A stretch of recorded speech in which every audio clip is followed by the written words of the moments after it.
करती, जागीरदारों की नुमाइंदगी करती है। इसके दिन अब गिने जाने लगे। और वो नाम नहाद कौम परस्त जो दरअसल कौम फरोश है, जो कहीं और इनकी ट्रेनिंग हुई है और जिनका बुनियादी काम और जिम्मेदारी और तनख्वाह सिंध में बसने वाली, मुस्तकिल तौर पे बसने वाली दो लिसानी इकाइयों का आपस में लड़वाना है।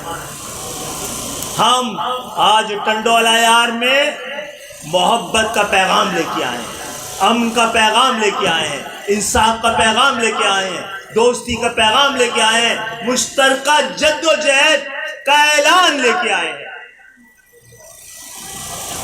बहरहाल हम अपने सपूत, अपने शहीद खलीलुर रहमान के लहू को जाया फरामोश नहीं होने देंगे, रायगा नहीं जाने देंगे। कि हमें तो इस पे यकीन और इस पर एतमाद है बस कि लहू का बहना कभी रायगा नहीं जाता। जो आँख आज बही है वो सैले नूर सिफत तीरगिए शब के तमाम रंग उड़ा देगी। जो हाथ आज कटेंगे वो नकीबे जा होंगे, जो सर जमीन पे गिरेंगे वो आसमां होंगे।